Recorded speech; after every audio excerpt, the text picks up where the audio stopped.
Hello out there in Packer Nation, and welcome to another edition of the Absolute Packer Podcast. We are on episode number 82, which I am going to title, Go Away Tom Brady. We are sick and tired of you winning everything. I don't know what else you can say. So this is the post-Super Bowl episode. Obviously, the Packers were kicked out, beaten by the Tampa Bay Buccaneers, and then the Tampa It's Tampa Bay. Freudian slip. Nice. Okay, thank you very much. We'll see you next September. Yep. Tampa Bay Bucks, led by Tom Brady, destroyed the Chiefs in the Super Bowl. So at least the Packers put up a fight against the Bucks because the Chiefs sure as heck didn't.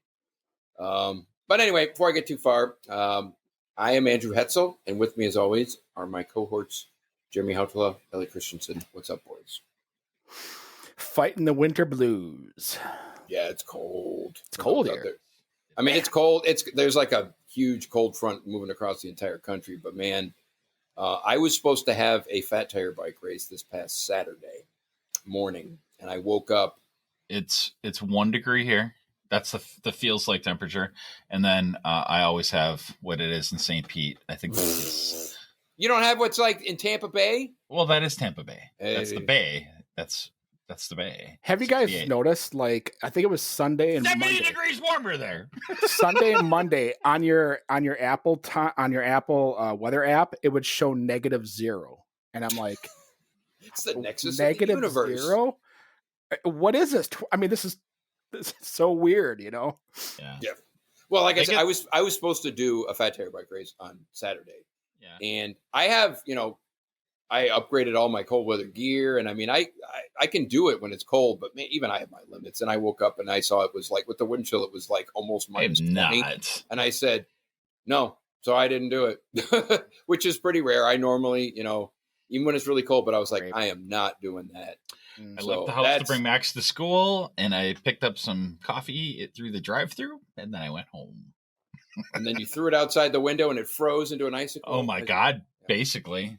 Yeah, it's crazy, but hey, this is what you get when you're in this neck of the nape, as Ty Webb would say. You got it, Jack.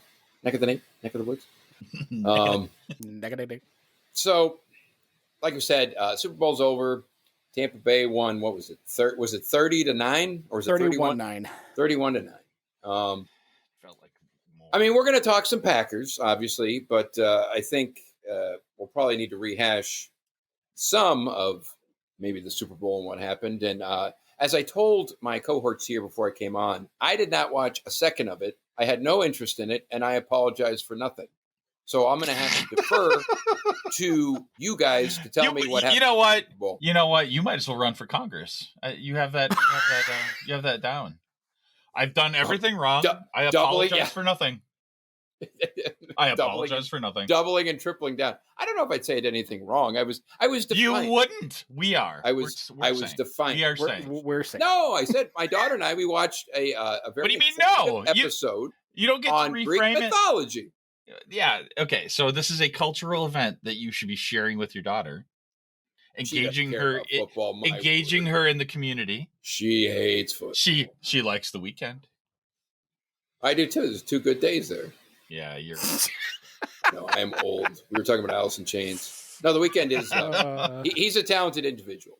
So, but we always say let's not veer off the rails. Who says that? We're already off the tracks. Nobody says that but you, and you're the lead derailer. Like on a bike, the derailer. Yeah. I'm the lead. I like that. I'm gonna use that from now on. I'm the lead derailer. That's a great term. I don't know. Is that a term of endearment? No. Yeah. Not really. But I'm a politician, right? So I can twist it into something. You could always twist into something. Yes. There you go. So okay. Anyway, Super Bowl sounds like it was a big, sad trombone. Patrick Mahomes was running for his life apparently, and Brady threw 3 touchdowns. And Mahomes didn't throw any touchdowns, which apparently was the first time in his entire, like in his college and pro career, where he did not throw a touchdown. That's crazy. And I didn't see that coming. But look, Tampa Bay's defense is a real deal. the Packers at least put up a fight. That's about all I can say. Well, and Mahomes didn't have 100 yards. He didn't have 100 yards passing until the end of the third quarter. That's crazy. The end of the third quarter. I mean, that is how dominant this Tampa defense was. And you know what? I mean, you could say that, the Chiefs' offensive line was all banged up. It doesn't matter. You still got to play the game, and you still got to protect Mahomes. Well, obviously, yeah. And they didn't, and it was really I watched that, and I was so envious of it because I'm like, God, I could see the Packers doing this. This would be so awesome. And they just can't, I refer to Tampa as like all gas, no break. And the Packers are just like riding the clutch. But don't break. You can give them. No, we're riding the clutch. That's what we're doing. I hear you. It's look, I think you made a comment, Jeremy, in the Slack channel after where you're like, a defense can win a championship. And I think that's definitely true. And it's happened in the past. I mean, offense is sexy, and many times offenses will do it. But I'll tell you what. And again, I didn't see it, but I saw what Tampa did to Green Bay, and I've kind of followed afar from the players that Tampa has, and it's like their front seven is ridiculous. And you know what? They actually played better than they did against us, hands down. It was ridiculous. They had 29 Well, they pressures. had to do it for Tom Brady. The poor guy needs They a Super set Bowl. a Super Bowl record of 29 pressures. I mean, that's how you 29? 29. Oh, and literally every God. time Mahomes was going back for a pass, he was scrambling 20 yards for his life. It was that bad. 29 pressures? Hit like almost a dozen times. And there was a few times he was hit hard. Right.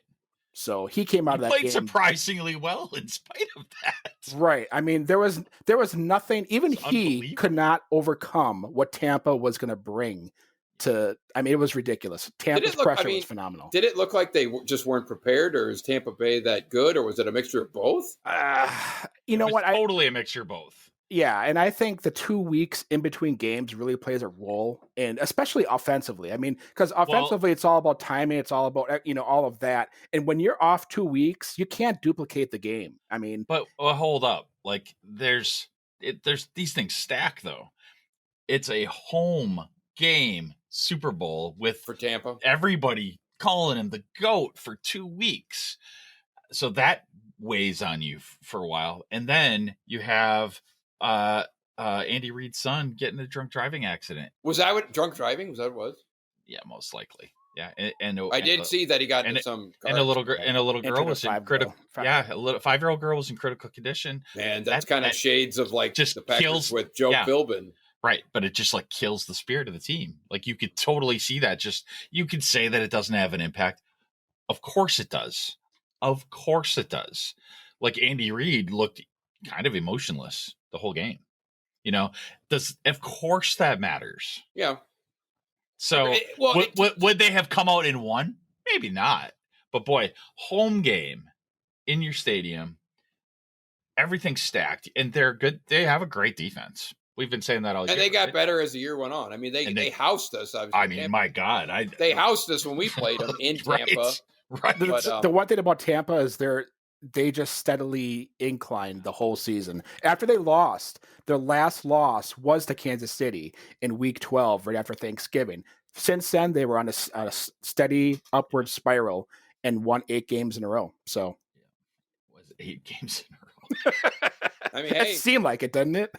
I mean, that's what it takes. Though that's the trajectory you want. You're like, doesn't matter how you start, matters how you finish, right? And I mean, when you look at, I saw really quickly online. I think it was yesterday. Somebody did a recap of all the moves that Tampa Bay made last year to fortify their team, and it is a ridiculous list. I mean, it is. They obviously everything they did was a definition of going all in, and I mean it worked out. Obviously. And it's look, Tom Brady did it help. Well, sure, but I'm sure the defense did it. Tom Brady probably just kind of kept them. I don't want to say afloat, but it kept the offense humming to a certain degree. But that defense, man. Well, hold on, real quick. What I was going to bring up is, do you remember what year was it? I can't remember exactly, but it was. They even called it. Andy Reid was coaching the Eagles, and they called it the Dream Team. They did all this they loaded up. And then that team went like 8-8 and didn't even make the playoffs. That was like 10 years ago, something like that. Do you remember that?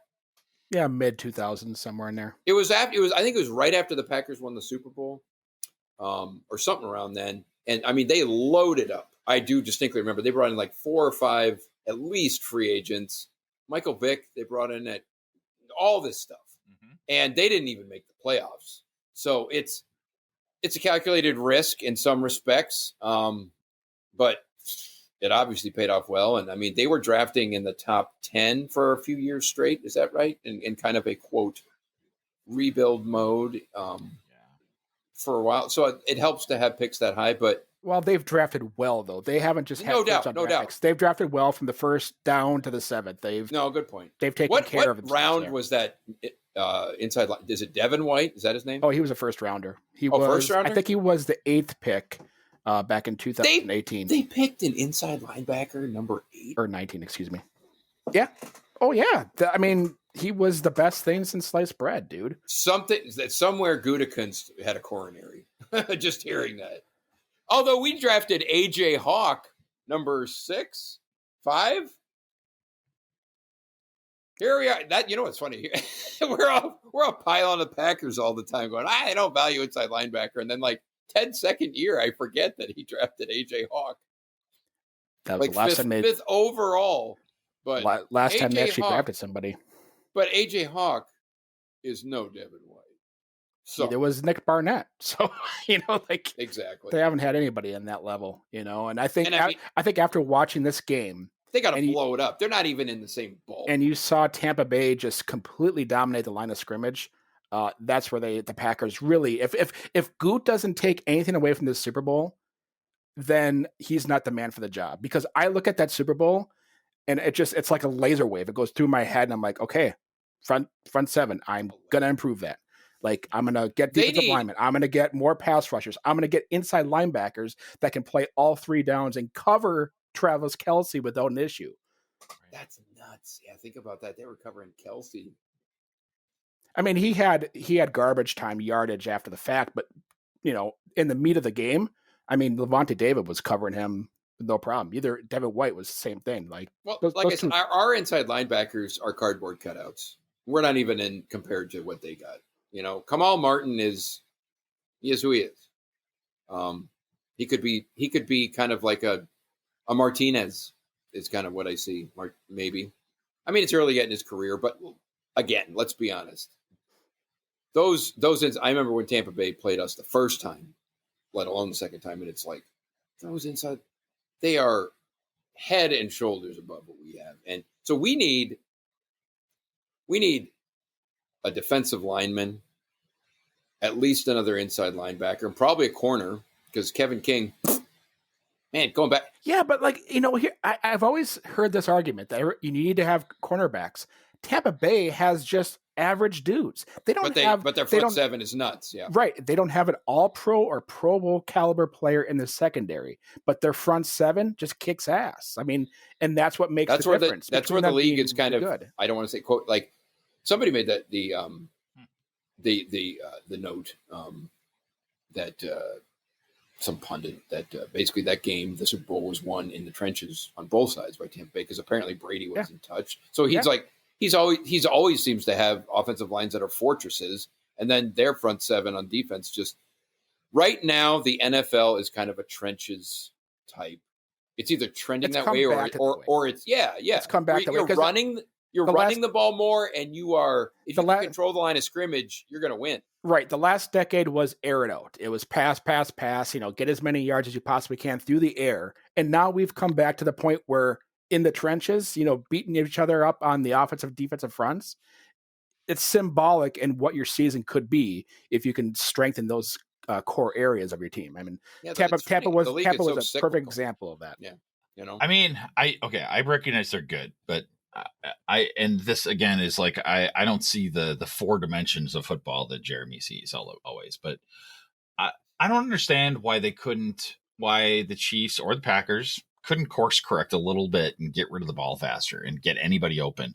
You mentioned they have average. You want to know why? I have an answer for you. For the Packers, they have in game, there is NFL audio of Matt LaFleur, like halfway into that game, where he goes, "Oh, we're going to spread them out." I know. You moron! I mean, talk about getting away from what got you there. Said we're going to spread them out. Oh, are you? But I mean, to Elliott's point, though, I mean, they've got Mike Evans, who's a Pro Bowl caliber receiver, 1,000 yards. They got Chris Godwin, who's another standard or stalwart receiver, and they got Gronkowski at tight end, Cameron Brate at tight end, and they picked up Antonio Brown. The litany of weapons that they have is ridiculous. Yeah, they're loaded. Yeah. And their offensive line is just average. But I tell you what, they play so well together that they make an average front look like a pretty dominant front. And in a way, they kind of remind me of Denver when Peyton Manning got there. What they needed was a pretty darn good quarterback. They had an all-world defense, and they needed a quarterback to get him over the hump, and that's what he did. Yeah, for sure. But the Packers got some work to do, no doubt. And as you know, since we're kind of moving away from the Super Bowl and back to the Absolute Packer podcast, not the Absolute Tom Brady. You mean the team with the MVP? Yes, we should probably mention that. So Aaron Rodgers won the MVP. Oh yeah, his third MVP. I'm sick and tired of it, man. I want Super Bowls. He knows it. This is great. I agree. Anytime, I'm sick and tired of it. Take your MVPs and shove them up your ass. I want Super Bowls. I do not care. Do not care. There are 30 other teams that would trade places.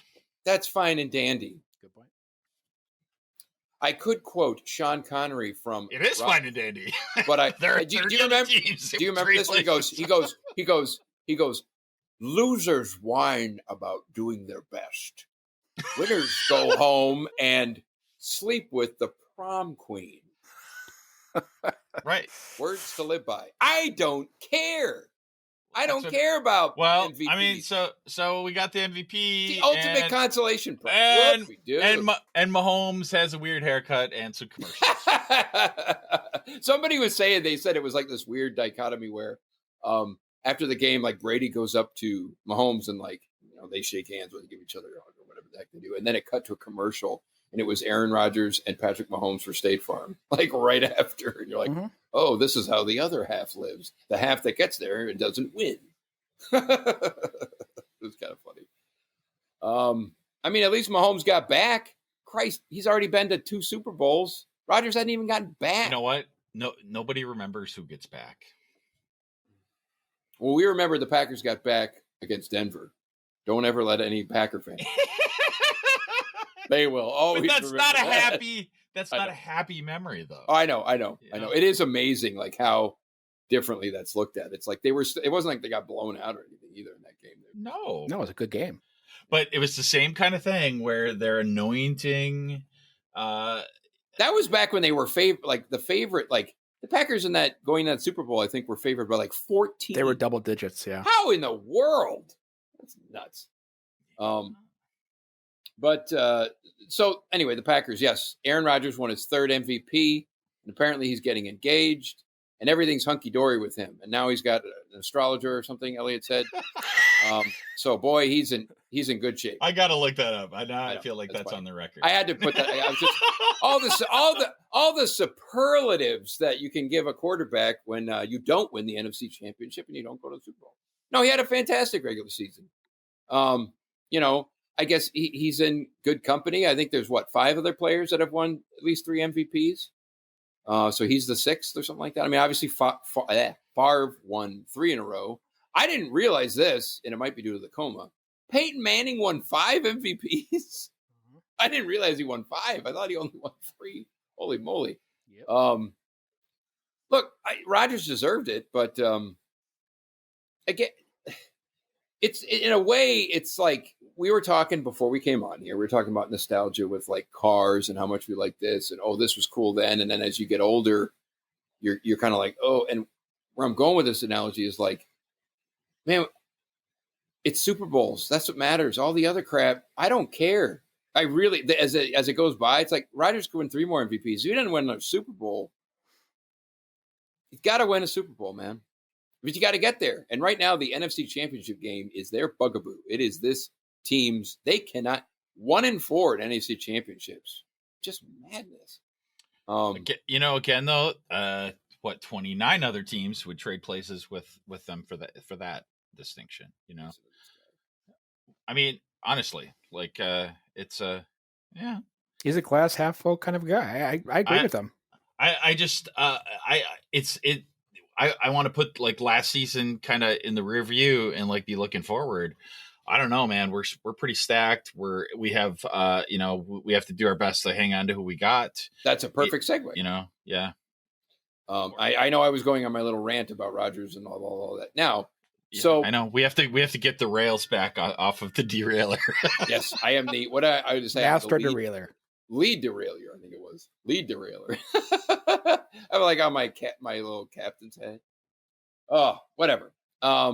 So yes, so the Packers obviously they fired Mike Pettin and they fired Sean Menenga. So they moved on from their special teams coordinator and their defensive coordinator. I think I'm going to be able to get this. The special teams coordinator was his name is Maurice Drayton. There you go. Yes, and he was elevated from what was left over of the Menenga hire, which not very inspiring, but hey, whatever. Now, defensive coordinator, that was, I don't know. The best way I could describe that was the search and the ultimate hire was uninspiring. They hired a guy named Joe Barry from the Rams who was coaching linebackers. He's had 2 stints, and they were not good stints with, I believe, the Washington Redskins and the Detroit Lions. Now, from what I understand, neither of them had much talent, so it wasn't like he was working with, world beaters over there. Well, to put it in perspective, he coordinated the 0-16 2008 Lions. So, lack of talent, it was pretty evident. Anyway, I was going back and forth about this with one of my work colleagues when I was like, I'm not a huge fan of this hire, and they said, well, why? And I said, well, past, history is supposed to be a predictor for what you'll do in the future. That's what you have to base things on, correct? What have you done in the past? That should tell you. And in the past, his resume does not look good. Are there extenuating circumstances? Yes, but I think they could have done better. But at the same time, I mean, we're Packers fans. We have to wait and see what happens, and you do have to trust LaFleur. But on the surface, and the other candidates that were there, this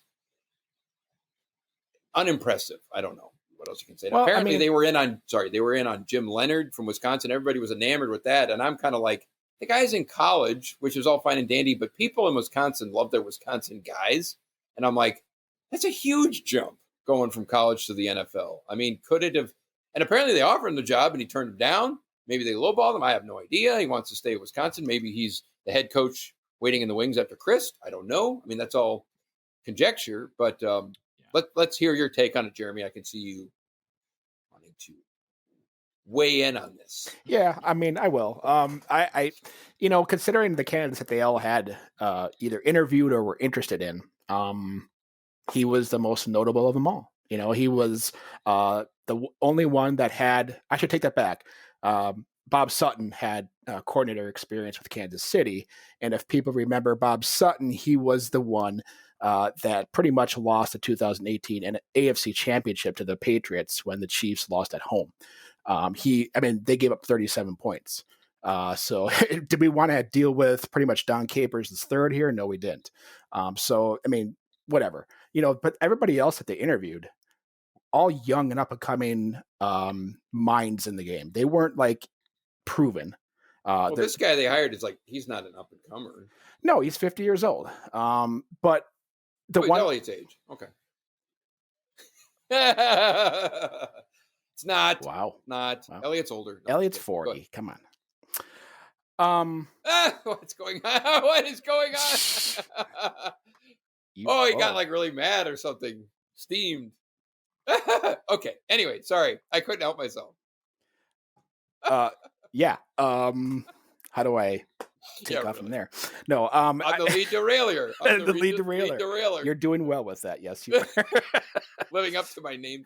No, I mean, I think what LaFleur, obviously with his hire, what he was looking for is, number one, he was looking for somebody that he knew, that he had familiarity with. Number two, I think he was looking for a guy that could come in and take their current personnel and bring in a defensive philosophy that fit the personnel that we have here.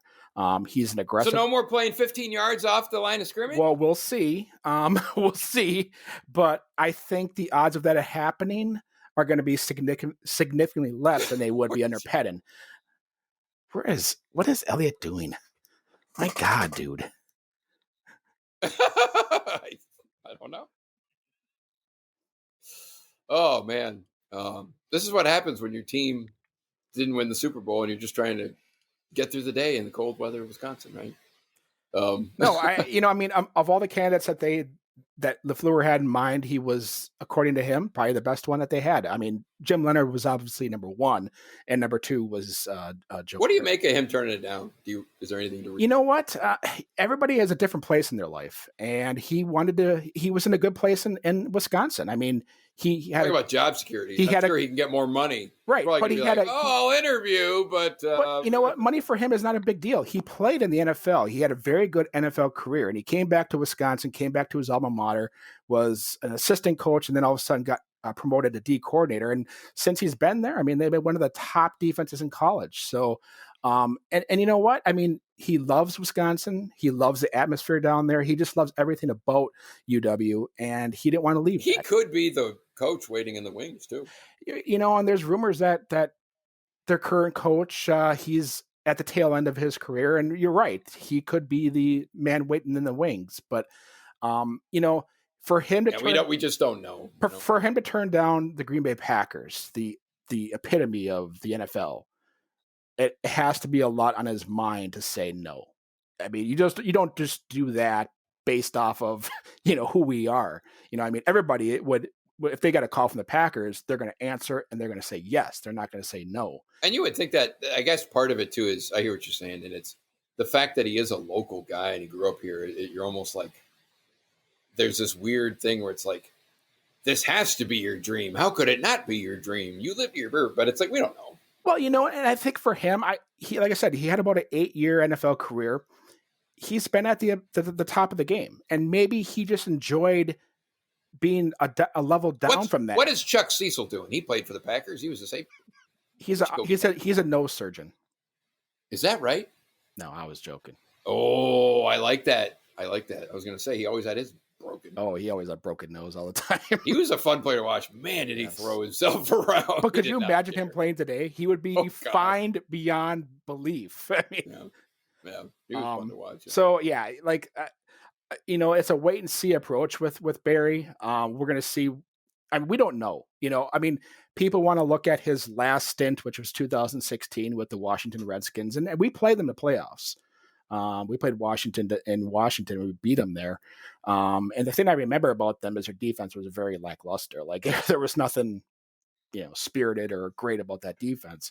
So what is he going to bring here? We truly don't know. Did LaFleur actually coach with him when he was with McVay in the Rams? Yes. So he didn't just know him. He coached along. He coached with him. Yes. Okay. That's what I thought. Yeah. So that's what I mean when he had that familiarity with him.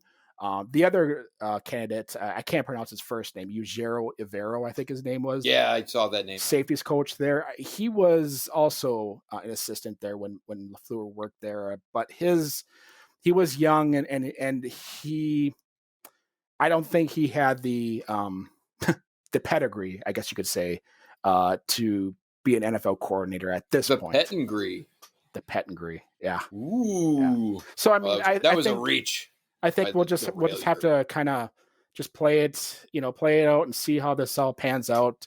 We don't know what he's going to be. People may not like the hire. I mean, personally, in my opinion, I didn't care for the hire, but then I look at who else they could have hired. It's like, who was there, So did you say Chuck Cecil as a complete joke? Total joke. Because he's the safeties coach for Arizona. I brought him up just because he was a guy who used to play for the Packers. Yeah. He was a safety. So he was like a Jim Leonard type. And he balled out. But he was, in 2019, he was interim defensive coordinator. I mean, what are we waiting for? I had no idea that was even the case. So I was pretty sure he was not a nose doctor. I know when Jeremy said that, I I was like, wait a minute. I thought I had heard him being somewhere, but I didn't. But that just threw me for a loop. So then I had to look. Yeah, my job is complete. Right? He's in Seinfeld. He's an ass man. He's a proctologist. The ass man. I'm the ass man. Oh, what a great episode. This is hilarious. You're gonna love this. So here we go. The Deraileur returns. Oh boy. So I was at a Zoom meeting or whatever with one of my coworkers, and he had his things up, and he's in his work environment. In the back, he had a picture of him and his wife, and it was kind of in the background, kind of whatever. So I screenshotted it, and then I superimposed George Costanza into his family photo, and then I zoomed in, and then I sent it to him, and I was like, I knew it. it's the actual picture of George Costanza, in his bathing suit, looking over his shoulder at them. It was so good. It was so good. And it's like, if you send that to somebody and they don't know Seinfeld, then you fail. But he knew. So I took a risk sending it to him, hoping he knew, and he did. It was hilarious, though. Had to tell that story. Yeah, I think to your point, Jeremy, the pickings were kind of slim. So you, in a way, you got to kind of strike. A couple things kind of come to mind. Number one, and I'm sure Elliot loves this. There is that good old boy network. The meritocracy is alive and well. Somebody made a comment. I think this is interesting. I have a mute Andy button on my new my new toy. I thought you'd like that. I thought you'd agree with that. No, what I was going to say, you know how they have the Rooney Rule, obviously, for minority candidates and whatnot. It's here's this. Look, I'll just say it. Here's this white guy who failed twice, pretty crappy, and he still gets another gig. And there's guys out there that are, younger and probably deserving. And, yeah, and I mean, beyond that, I just think it's interesting, that you look at this guy and you're like, ugh, Now, who's the guy from, is it Bieniemy, Kansas City? But he's offense, right? He's offense. Because he's always rumored, but then he never even gets an interview. Yeah, it's getting to the point where, I think the NFL is going to start investigating what the heck is going on, because everybody talks about him so glowingly, and he hasn't been able to. Well, who's the position? Who's the defensive coordinator? Is it Bowles? Todd Bowles for the Bucs? For the Bucs, yeah. I mean, he's got the players, but also, he's got to have some. You're the defensive coordinator. It helps to have. Wasn't he the head coach of the Jets? He just got fired last year. Or 2 years ago, sorry. So yeah, it definitely helps to have good players. But you look at the Jets, and it's a dumpster fire. A dumpster fire. Well, back to Elliot's point now, you just mentioned dumpster fire, and we're going to the NFC Championship, and how many teams want to replace themselves and put themselves in our position? It is interesting. Point, we've gone to back-to-back NFC Championship games, and Matt LaFleur has hired or fired both his coordinators, and they've gone to, they haven't gotten over the hump, and that is one of those kind of we expect more in Green Bay type things. And on that same note, look, the honeymoon's over for LaFleur. He's got all his guys. Mm-hmm. There's going to be no excuse. The honeymoon's over. You like that? 2 consecutive. You like that? Oh, you don't like that? You know what? If through his whole tenure he doesn't deliver a Super Bowl, but we make it to the NFC Championship every year, I'm sorry. He's an elite coach. Oh my God. So you're happy going home every single year? Happy? No, I'm not. I'm not happy. I don't want you to be the GM. You were out of the running for the GM. Oh, look at the rise you got out of Jeremy. You're done. Yeah, it's all about winning, my friend. Friction, baby. Oh, really? All right. No, it's speaking of Mason Crosby. He had to come up. Did you? Somebody had a nickname for him. Somebody referred to him this way before I even got. And they go, "What?" They're asking. I think it was Aaron Nagel or something like that. And they go, "What's going on with Just Kidding?" Like, just kidding. and that's J.K. Scott. They refer to him as just kidding, and they kept saying it over and over. And I'm like, just kidding, and I'm like, oh, that's pretty good. I like that. Of course. Did you think that like immediately when you saw that? I'm like, what kind of a name is J.K.? Oh boy, I think he's gone. Anyway, we could go down all these different rabbit holes, but we will. We have a whole off season to do that. So I think again, looking at the Super Bowl and what Tampa Bay has and what they're able to do, particularly on defense.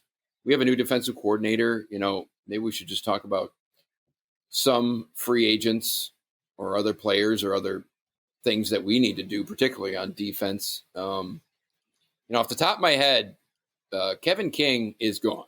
If he comes back, I would be stunned unless it's for like the veteran minimum. And that, I mean that sincerely. So they need another cornerback.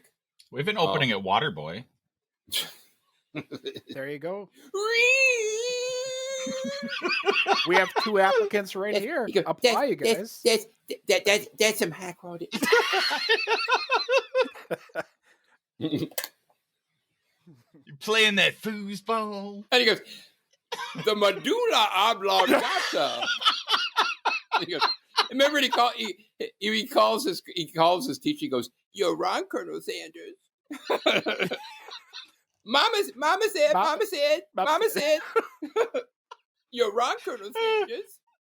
But yeah, that's some high quality H2O. That is that's the all-time best Adam Sandler movie. No, all-time best. Billy Madison. Nudie magazine day. Nudie magazine day. What are you looking at, Swan? Best is when he opens up, like they show that it was like so bad. Old Chicks Over 80 is the name of the magazine. It was like wrinkled skin, wrinkled sheets. They show like you are a Deraileur. Yes, that was a great movie. Or is it Deraileur? Okay. Well, that is the part of the derailleur is also the rear part of a bike. Anyway, absolute derailleur podcast. AD. All right, let's get the sucker back on track. So I was talking about Kevin King. He gone. Need a cornerback. Defensive line, they got to do better. They need another stout player. I don't mean a body. Let's just talk about Snacks Harrison, though, because they brought him in. Like, do you think he's coming back? I doubt it, but yeah, I think he's done too. So, and what was interesting? He never really played. Read into it what you will. I think they probably need more pass rushers than a guy like that, but he wasn't really a pass rusher. He was more of a run guy, but Kenny Clark needs some help. And Dean Lowry, Dainty Dean, is not the answer. Tyler Lancaster is not the answer. Backups. Yep. Agreed. And Kenny Clark, he's very good, but they need another Kenny Clark, And then in terms of inside linebacker, I mean, what can you say? If you want to really take a step up, they need to blow up that position.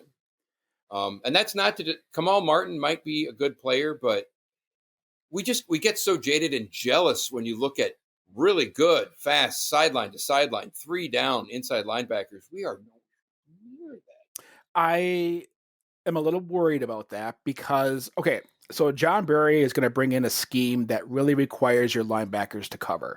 Oh, real quick, I meant to ask you, sorry, this is important about John Barry and his scheme. I read somewhere that LaFleur apparently was looking for somebody who would run a very a scheme that was very much like Vic Fangio. Is that? Mm-hmm.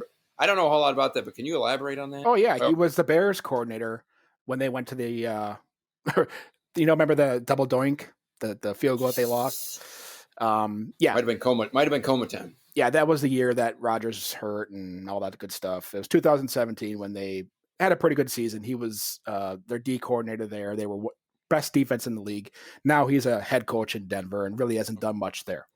But Vic Fangio defense is a very pressure-oriented defense, and that's kind of what LaFleur was looking for, and that's why Barry kind of appealed. Did he run a 3-4 or 4-3? He ran mostly a 3-4.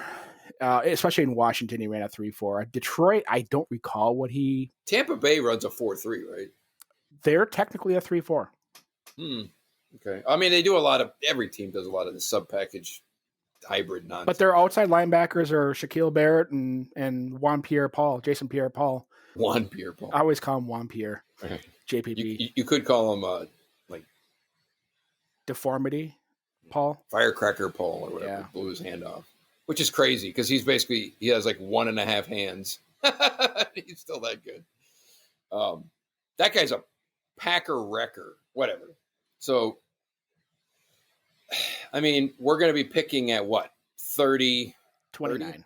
29. So I just was looking at on Sports Illustrated. They had issue. No, the Kevin King replacement issue, and they were talking about Georgia's Tyson Campbell as being a possible replacement. Do you know anything about him? Yeah, I should, but I don't. I love my UGA dogs, but he actually is a very similar player to what Kevin King was. Kind of a off the ball, big, rangy kind of a guy. Physically gifted. I think he's probably more gifted than what Kevin King is athletically. But honestly, if they go after him, you're almost drafting King's second brother. What? I got it. That's what it sounds like in the article. So they said Campbell has all the tools to be a great NFL corner, but he hasn't been able to put it all together quite yet. But he has a poster of Kevin King in his dorm room. I don't know. I mean, it's a little. Let me ask you a question, scary. Jeremy. Kevin King, what happened to him? And I'm talking from when they drafted him to was it? I know he was hurt coming out of college. Didn't he have like a torn shoulder coming out? He had like a torn labrum or something in the shoulder. The thing that never made a lot of news was actually when he was in Washington and teams were actually doing their physicals on him, NFL teams, he failed multiple physicals because of his shoulder. And the word around town in the NFL, I should say, was he was one injury away from not being out of the league, I bet. Right. And they took a first-round pick on him? Well, they traded the pick away so that Pittsburgh TJ Watt. Take TJ Watt. They started the first pick in the second round, picked up Kevin King. So his history, his health history was not good coming into the league. But his first 2 years, he was injured. He played half the games. And then after that, I really don't think the scheme fit his skill. Did the scheme fit him when they drafted him? No, not really. Not really. Did they? But see, the Packers always, and this is the problem I have with the Packers, they always project what a player can be by basically them molding. Yeah, they never seem to draft a guy who is an ass kicker ready to go. No, and that's the problem I have with their philosophy. Is it's just too lackadaisical. And he was one of Ted's last picks, wasn't he? Yeah. Last year he drafted. Because what's so disheartening about Kevin King was when you think about it, in the biggest game of his professional career, he had the worst game of his life. And when I say the biggest game, it was obviously with a trip to the Super Bowl on the line, but it was also the final year. So he was of his contract. So he's putting his tape out there for potentially other teams. And he had the worst game of his professional career. It's just incredibly disappointing, Yeah, like you talked about it. The players that they seem to target, I have to doubt their philosophy behind it because, Goody's doing the same thing. Right. But I mean, Kevin King at that point, there were so many concerns with him.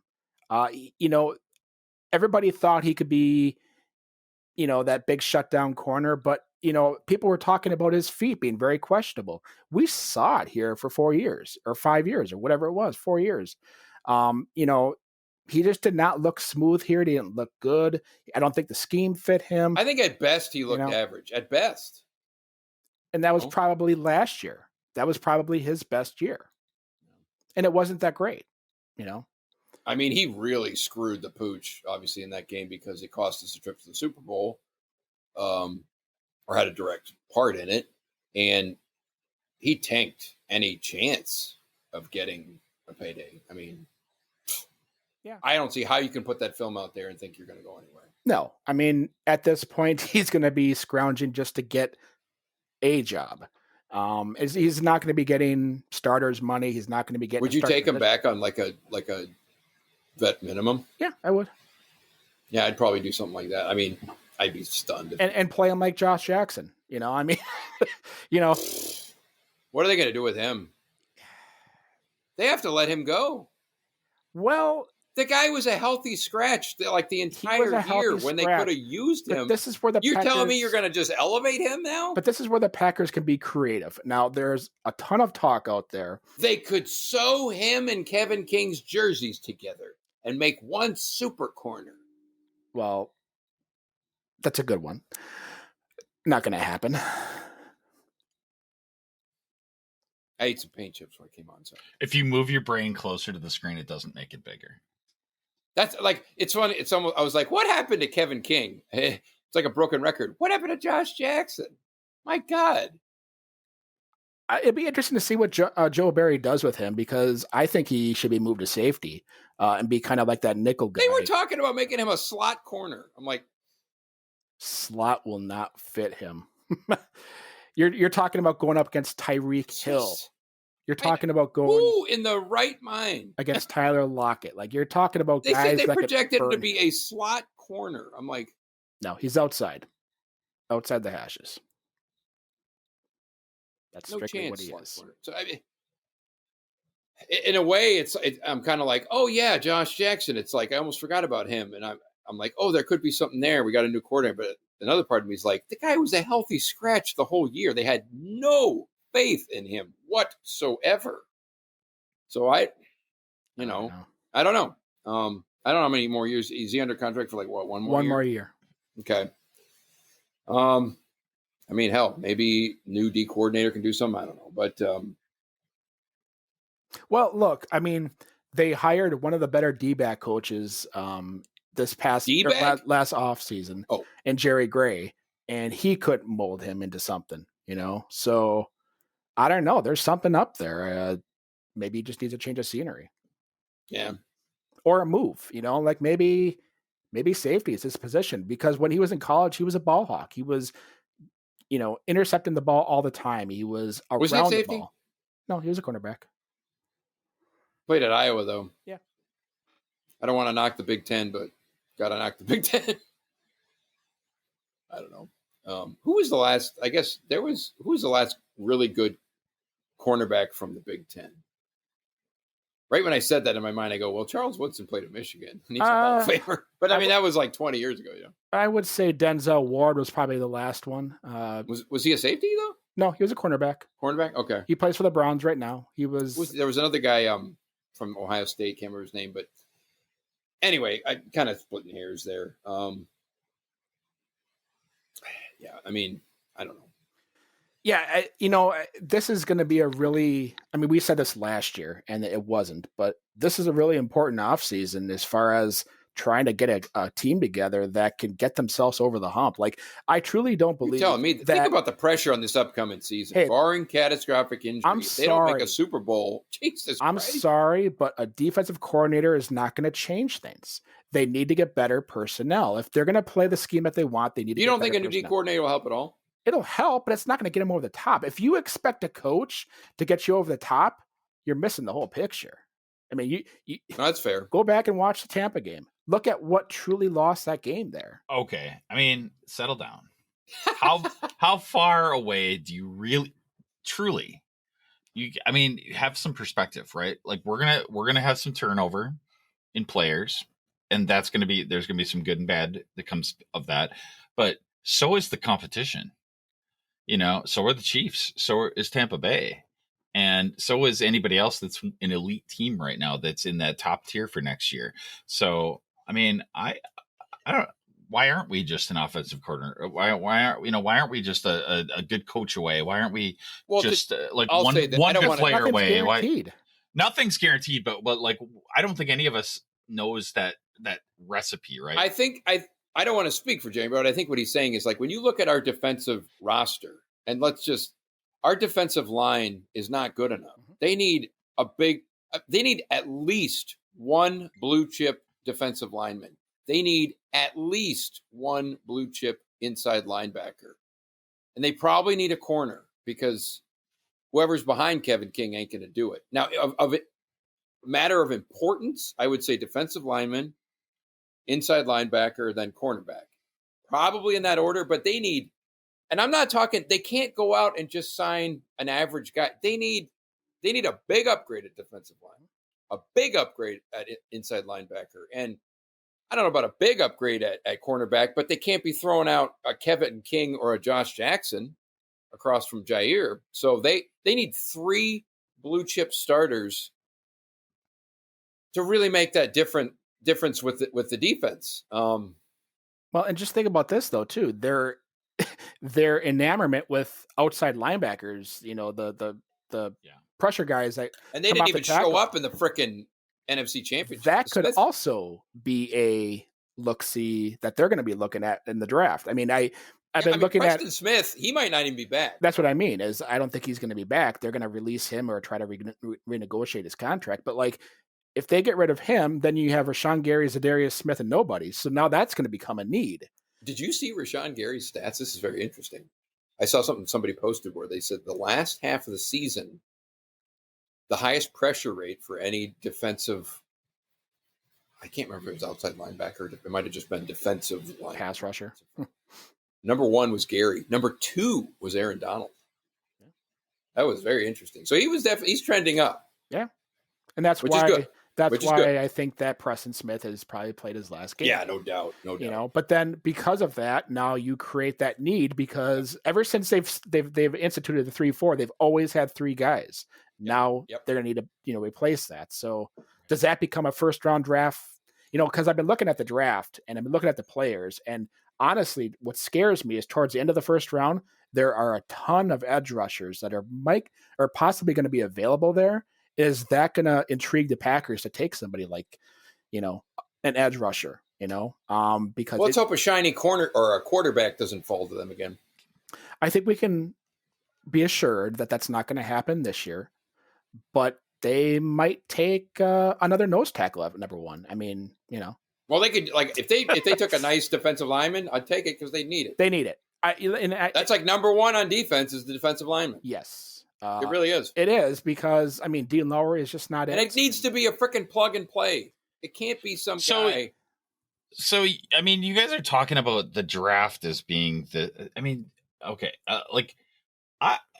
I pale in comparison to your knowledge of the game. All right. But I look at the situation with Aaron Jones and I was just going to bring those up. I just feel like our running back situation is dire, and I feel like that's I don't think either of them are coming back. Since we're right. I don't think Jones or Jamal Williams is coming. Right, I don't either. Word came out actually on Jamal Williams. I was watching Aaron Nagler had his podcast and he had Rob Domofsky on today, and Rob Domofsky basically put out a little nugget there that the Packers and Jamal Williams had never even had a conversation. He gone. They're both gone. It's A.J. Dillon, and then they're going to draft another running back, I bet. Yeah. So they're both gone. They drafted and replaced every single running back that they've had in their roster this year. That's wwhy they drafted A.J. Dillon so high last year. They drafted, who's the other guy, that 6th round, but he ain't going to be the answer. Dexter Williams. Yeah. The shelf life of running backs is not vast. So I in a way, I sort of support that, but the way we leaned on the running game as much as we did, that is a little scary to me. Yeah, I agree. So if I'm down on any part, it's that. And it's going to be a suppressed cap too. They're like $30 million over the cap right and that's the other piece. Like we can talk all we want about all these needs, but there's going to be gaps. But the Packers are not alone in that. So the only other option with guys like that is to franchise them. You're not going to franchise Aaron Jones. I love the guy, but my God, you'd have to. You think they could? Yeah. It's quite the possibility. He's got except for punter and kicker. He has. I would knock me over with a feather if they franchise him. Hey, his franchise will only be roughly $11 million. Isn't not it the lot. average of the top 5? Right. That's the average of the top 5 is 11. Huh. So could that possibly happen? Yeah. Could that happen over Corey Linsley, who the average franchise tag for him is going to be roughly 15 to 16 million? You're talking about a $5 million difference there. So no chance they franchise Linsley. Lindsey's gone too. Look, if we know the Packers, we know how this is going to play out. Aaron Jones is gone. Jamal Williams is gone. Corey Linsley's gone. They're either going to draft their replacements, or they already have drafted them, and they're going to, seriously, this is what they do. This is what the Packers do. It'll be interesting. I think. I mean, that'll certainly give us stuff to talk about. So before we're done, you guys have any thoughts about the Charles Woodson in the Hall of Fame? Outstanding, Charles Woodson. What can you say about that guy? He second to none. Yeah, class act, right? I think Aaron Rodgers said he was the most talented player he's played with. Oh, I would. Since he's been overall, like, just as, savvy, athleticism, the whole deal. And, but what's interesting, he had an career arc in terms of just like his attitude. Yes. He was kind of a punk when he came in the league. Big time. And he was not happy when he got to Green Bay, and he really turned it around. And I think he got humbled a little bit. And word on the street is when he first got here, he had a dust up with McCarthy, and McCarthy kind of pulled him aside and told him what's what, basically, which, is interesting. I don't know if we're ever going to get all the details on that. But, I mean, you forget that when the Packers, it was 2006, I think, when they brought him in. Nobody really wanted him. He was just coming off, I think, a broken leg. Broken fibula. With Oakland. That's what drafted him. Yeah, I mean, I wasn't excited. I didn't know to. They probably let go of him a year early. They could have moved him to safety, or I don't know if did they move him to safety at the end. I can't remember. He was kind of a either way. last year. What's kind of sad is actually I'm looking over here. I have a picture framed on the wall, and it's a picture of when I was at the Super Bowl in Dallas. I zoomed in and took a picture of Charles Woodson holding a Lombardi Trophy while his shoulder's in a sling because he broke his collarbone in that game. And I have a picture of him right after he broke it, and he's with Pepper Burris, the trainer, on the sideline. That sucked. But obviously, he still played. I think he played about half that game. No, after that, he was done. After that injury. But he was Defensive Player of the Year 2009. Ton of interceptions, a lot of pick sixes. Sixes. He had 13 in his career. Amazing. He was 13. Wow. Look, That's he was. Nuts. And remember, at Michigan, he was the only defensive player to ever win the Heisman. Still, I think. Is that right? Still, it could be. I don't remember another. He might be the only defensive player who's ever won the. I mean, that's how he was unbelievable at Michigan. Yeah, he played. He returned punts there for touchdowns. He played receivers, scored touchdowns. And that's the thing about him. We talk about football players. He exemplified all of that because he could almost read quarterbacks and what they were going to do. That's why he was so good at getting in front of the ball. He was a phenomenal athlete with phenomenal athlete with really good football IQ and instincts and all that. That definitely helps. I mean, yeah. Now, when you go in the Hall of Fame, do you go in with a team? I can't remember. Do you know what I mean?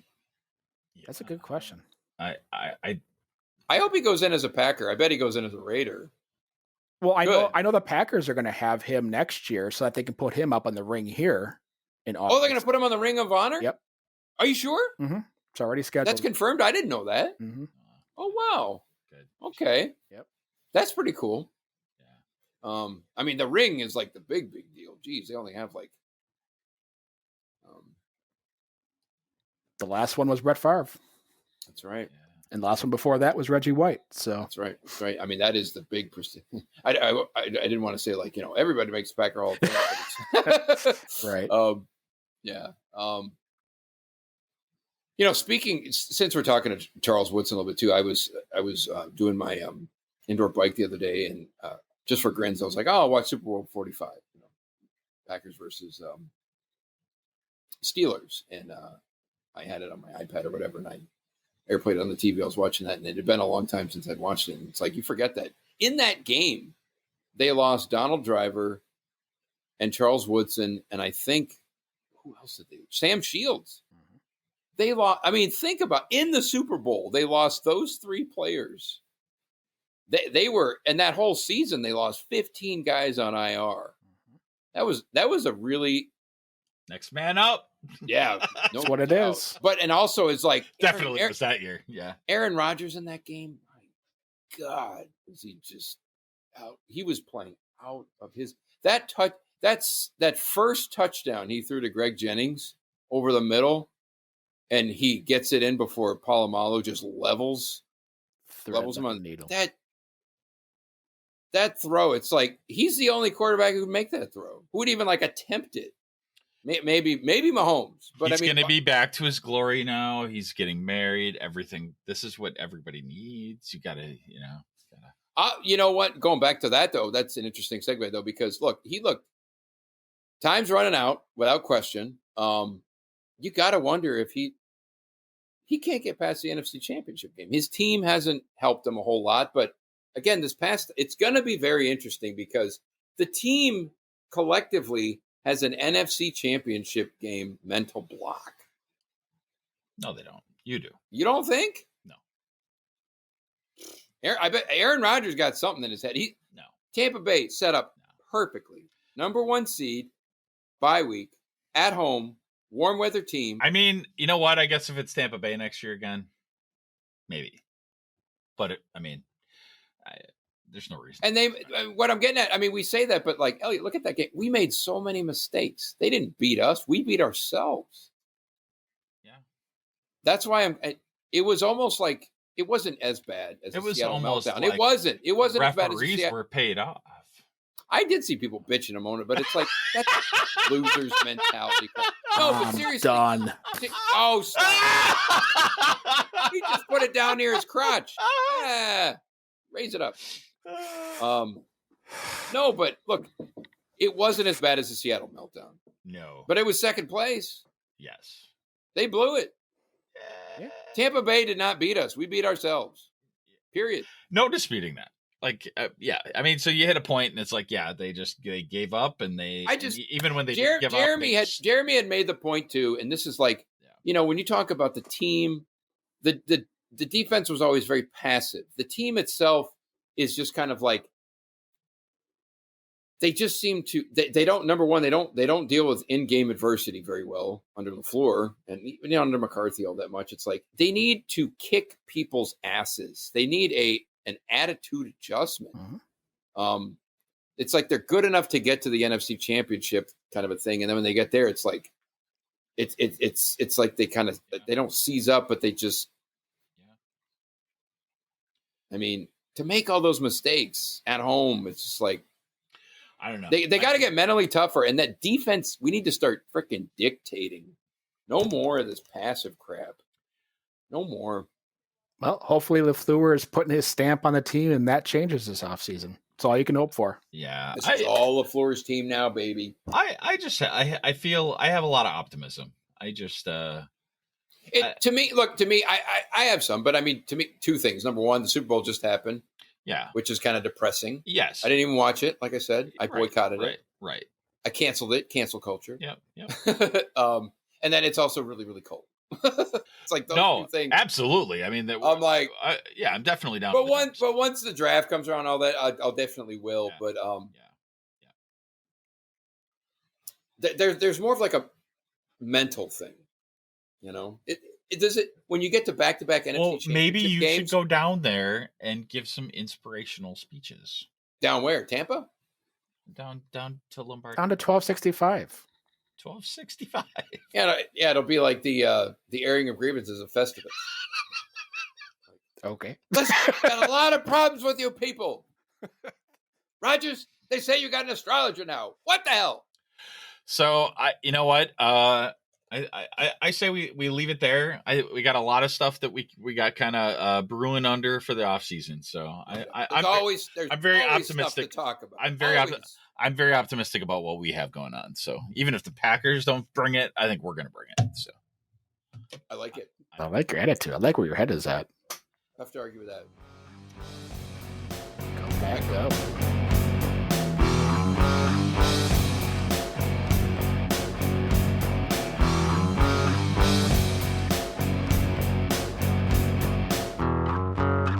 podcast. Chair. I know, right?